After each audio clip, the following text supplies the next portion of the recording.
अनमोल वचन अखिल भारतीय संत मत सत्संग के संस्थापक और गृहस्थ में आनंद योग के जनक परम संत महात्मा परम पूज्य श्री यशपाल जी महाराज अर्थात परम पूज्य भाई साहब जी द्वारा प्रतिपादित इन अनमोल वचनों का पालन करना अति आवश्यक है।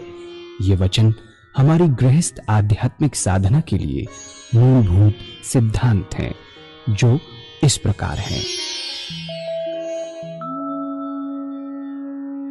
हम दुनिया की हर चीज की कीमत आंकते हैं, अपने मानव जीवन की कीमत भी जाने व परमात्मा की प्राप्ति हेतु साधना करें। मनुष्य योनि एक उपहार है, इसीलिए परमात्मा को धन्यवाद देते हुए आधा घंटा प्रातःकाल, आधा घंटा सायंकाल पूजा अवश्य करें। सत्संग, सतनाम व सद्गुरु को प्राथमिकता देते हुए इसी के आधार पर ध्यान योगाभ्यास अवश्य करें व गृहस्थ के कार्यों को परमात्मा का कार्य समझकर उसी की याद में संपन्न करें। हर समय यह ध्यान रहे कि गुरु कृपा द्वारा परमात्मा की पवित्र सत्ता का हमारी आत्मा में वास है, अतः मन में निरंतर अपने इष्ट देव का जाप करें। मान सम्मान की इच्छा ना करें व अपमान से दुखी ना हो। परमात्मा के अतिरिक्त किसी और का भय ना करें।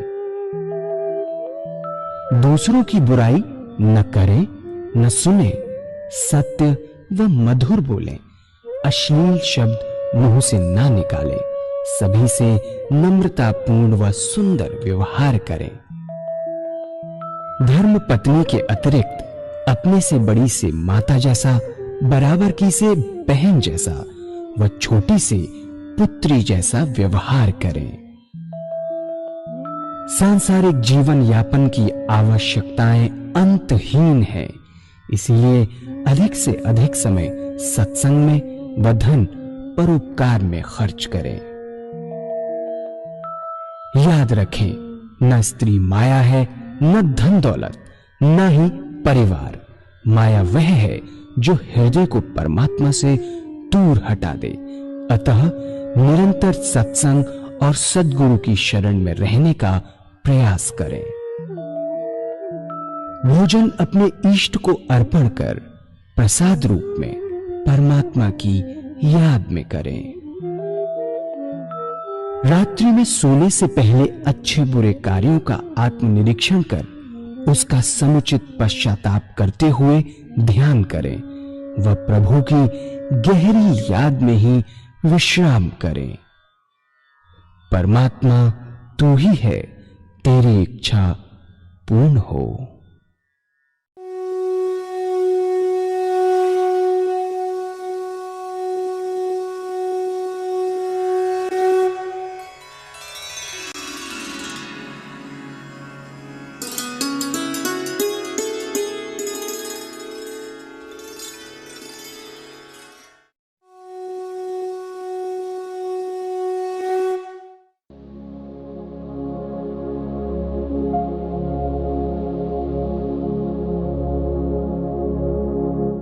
जय सद्गुरुदेव जय पद शरणम श्री स्वरूप चरणों शरणम। जय सद्गुरुदेव जय पद शरणम श्री स्वरूप चरणों शरणम। जीवन में कोई सुख नहीं, बस शाम को इतना पता चल जाता है कि 1 के 2 हो गए, 10 के 21 हो गए और 1000 के 1 करोड़ हो गए। यही आनंद है उनके लिए, इतना बढ़ गया। अगर हम ये सोचे कि हमारे देश में जिनकी नॉर्मल आमदनी है वैसा प्रकाश संपन्न है और अधिक पैसे की क्या आवश्यकता।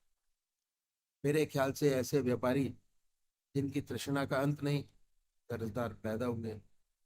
पहले जन्म में इन्होंने कर्ज लिया था, इनके जो बच्चे हैं असली से वो उठा रहे।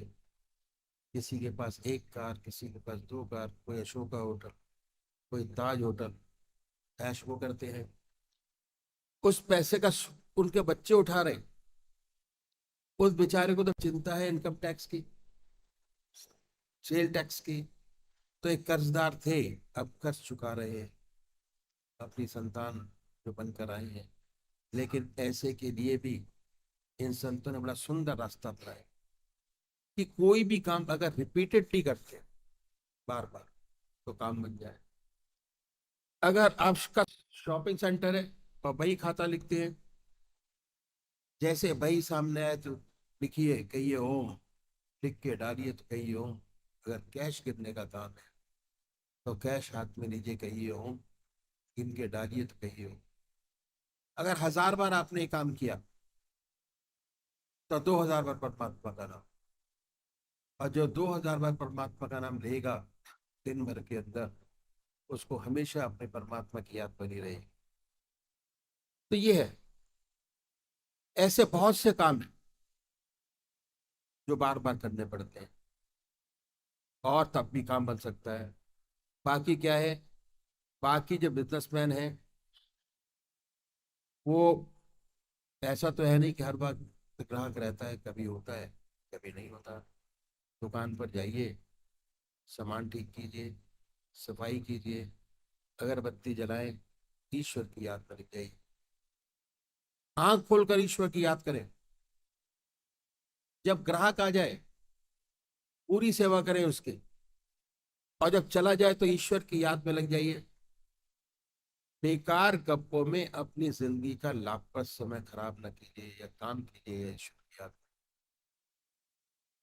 ग्राहक आया, ईश्वर की याद छोड़ दीजिए। इस तरीके से जब जब आप खाली होंगे, अगर 12 घंटे दुकान पर रहते हैं, सुबह 8 बजे से रात्रि 8 बजे तक, तो खाना वहीं खाते होंगे, वह समय तो ईश्वर को देना ही है। जैसे ही भोजन आपके सामने आए, अपने इष्ट देव की याद में डूब जाइए, उन्हीं की याद में भोजन कीजिए, उन्हीं की याद में पानी पीजिए। अगर 12 घंटे में 6 घंटे ग्राहक आया और 6 घंटे नहीं आया, तो 6 घंटे ईश्वर की याद और 6 घंटे दुनिया का काम, कोई फर्क नहीं आएगा। जैसे आज आपकी दुनिया है वैसे ही रहेगी। शोर इस बात पर है कि अपनी जिंदगी का कोई भी समय खाली बर्बाद नहीं करना है।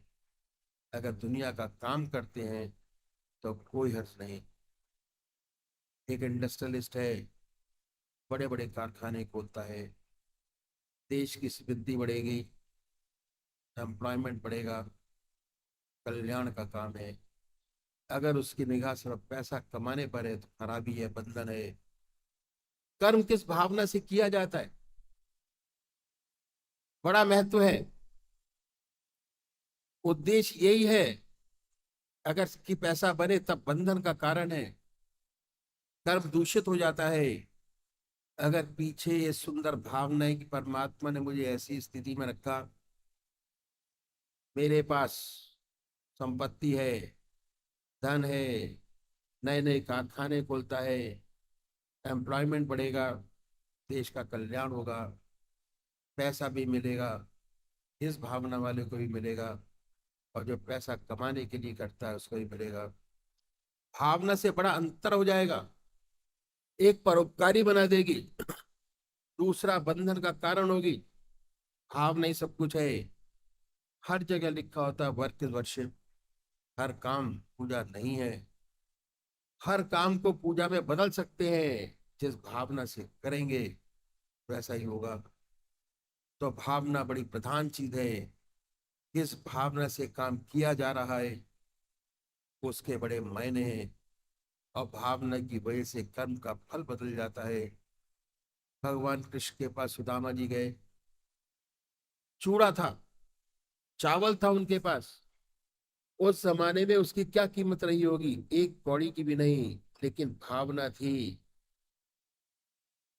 किस भावना से आप काम करते हैं बड़ी चीज है। कोई ऊपर उठाने वाली है, कोई नीचे गिराने वाली है। अगर एक इंडस्ट्रियलिस्ट भावना से काम करता है कि हमारे देश की समृद्धि बढ़ेगी, पैदावार बढ़ेगी, देश खुशहाल होगा, सच्ची सेवा कर रहा है, अगर शोषण करने के लिए करता है कि मेरा पैसा बने, अलग बात हो जाती है। तो हमने देखा एक इंडस्ट्रियलिस्ट आसानी से 10 के 16 घंटे ईश्वर के बना सकता है। 6 घंटे का टाइम ऐसा है जिसमें वो दुनिया का काम करता है, क्योंकि उसमें व्यवसाय का काम करता है। 6 घंटे परमात्मा की याद के नहीं है, 16 घंटे परमात्मा की याद, और 6 घंटे दुनिया का काम। हैबिट फॉर्मेशन बनाइए, एक एक चीज को पकड़िए और आदत बनाते चले जाइए। ये हमने अपने बनाए। हाँ, अब हम आते हैं बुद्धिजीवी, दफ्तर में काम करने वाले लोग।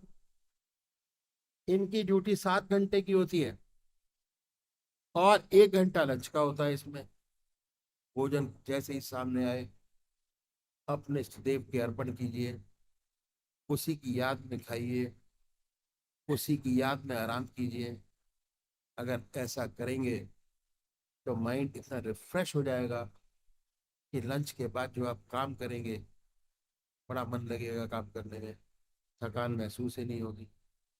15 मिनट दोपहर के बाद चाय का, दोपहर से पहले भी 15 मिनट चाय का, ये आधा घंटा बड़े आराम से परमात्मा की याद की जा सकती, बहुत आराम से।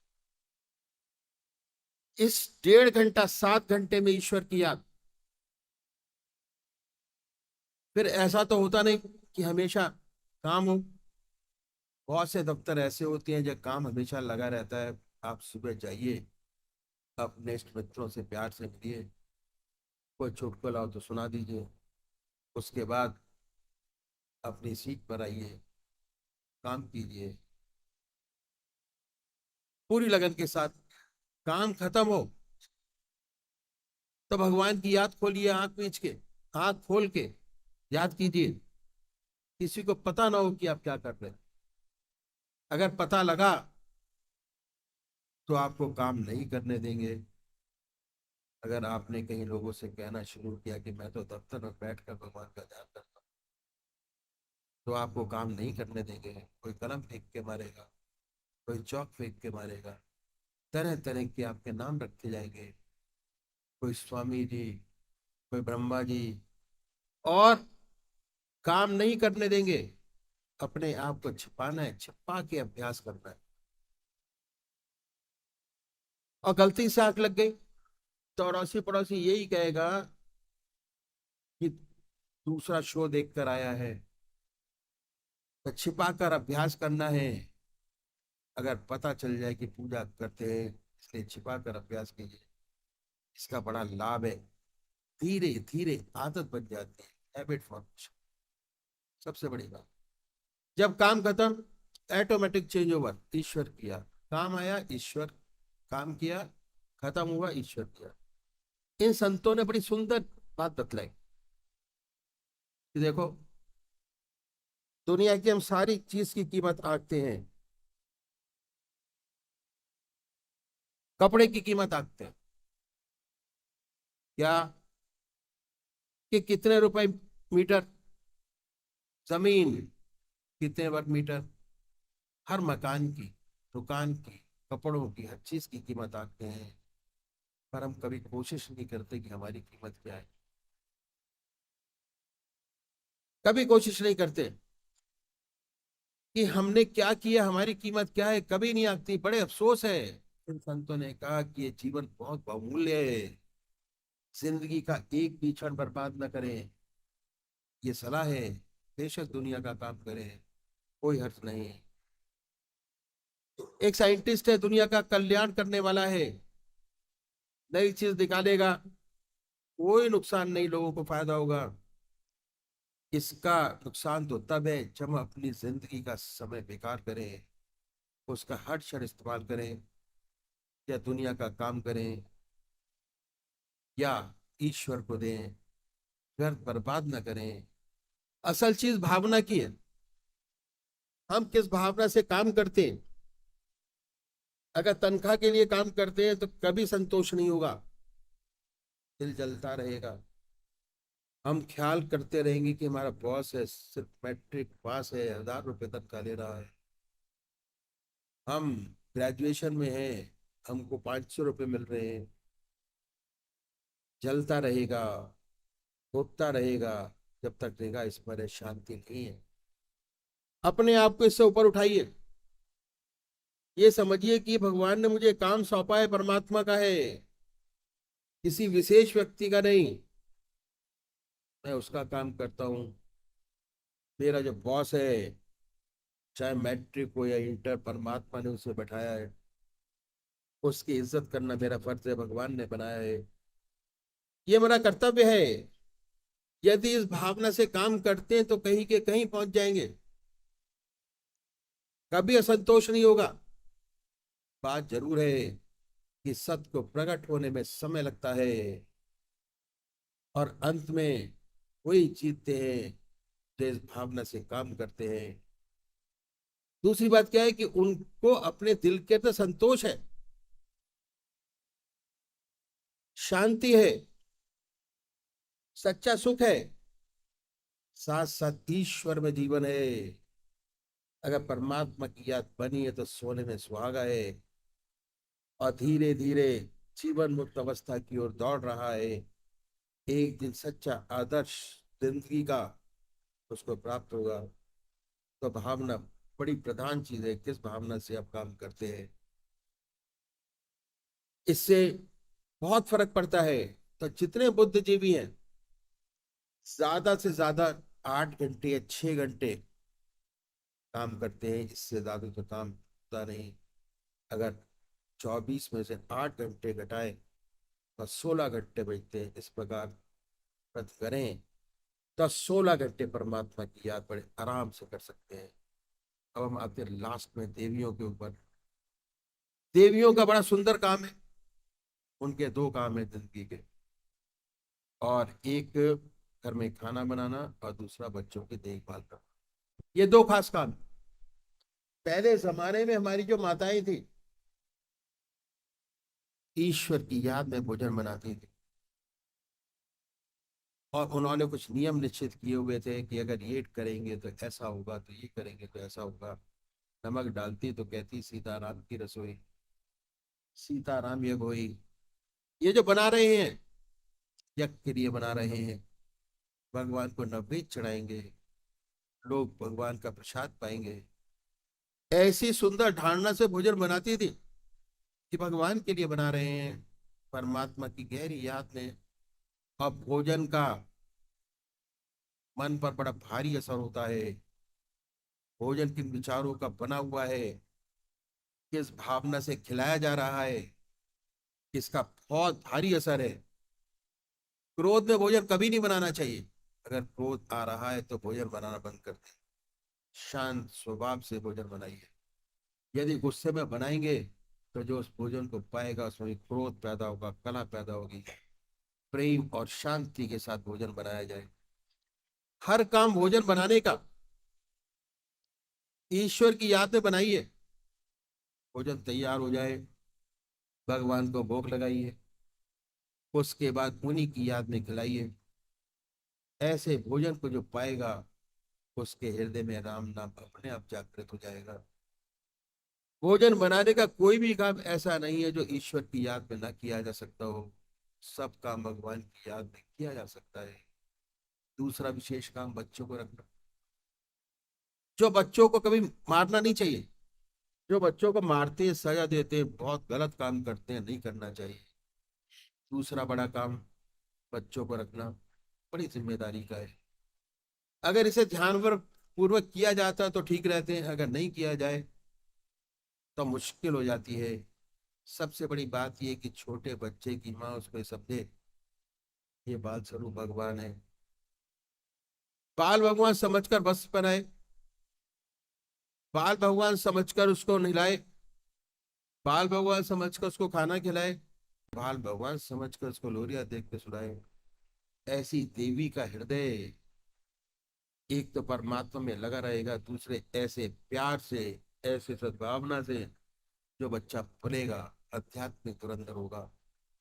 जितने बड़े व्यक्ति हुए, इतिहास में कहते हैं कि उनकी माता का उनको बनाने में बड़ा हाथ रहा। ये बात सच है। जो संस्कार माँ बचपन में डाल देती है वो अमिट रहते, हमेशा बने रहते। तो ऐसा सुंदर असर अगर बच्चों को रखेंगे, बड़ा कल्याण होगा। उनके दो विशेष काम है, अगर ये दो काम कर लें तो सारा जीवन ईश्वर में हो जाए। घर में सच्चा सुख पैदा हो जाए। हम हिंदुओं में पतिव्रत धर्म सबसे ऊंचा धर्म है और उसी से हिंदू जाति कायम है। उनका सच्चा मंदिर तो घर है। चाहे ऐसे सुंदर विचार देवियों में है, वह घर स्वर्ग बन जाता है। सच्चा सुख उन घरों में होता है। सच्ची खुशहाली और पैसा दोनों अलग चीज हैं। ये जरूरी नहीं कि पैसा बहुत ज्यादा हो तभी आप सुखी हो। परमात्मा इतना दे कि सब खर्चे ठीक ठाक चलते रहे। घर में सद्बुद्धि हर एक की है। सच्चा सुख, बेटा अपना कर्तव्य करता है, पिता अपना कर्तव्य करता है, धर्मपत्नी अपना कर्तव्य करती है। सच्चा स्वर्ग है। ऐसा सुंदर ग्रस्त करोड़ों की माया है। बाप दक्षिण, पत्नी उत्तर, बेटा पूरब, बेटी पश्चिम, कला ही कला बनाए। सारा वैभव मौजूद है, सब बेकार है। एक गुस्से में इधर पड़ा है, दूसरे गुस्से में उधर पड़ा है, तीसरा कमरे में पड़ा है। जीवन नरक है, बहुत दुखी है। सुख और पैसा, सच्चा सुख, सच्चा आनंद, सच्ची खुशी अलग चीज है। सबसे बढ़िया है सच्चा सुख। गृहस्थ में सच्चा सुख मिले तभी हो सकता है जब हमारा ईश्वरीय जीवन हो और हमें प्रभु की याद बनी रहे, तब सच्चा सुख हमें प्राप्त हो। तो हमने देखा, हम अभ्यास करें, बड़ी आसानी से 16 घंटे अपने बना सकते हैं।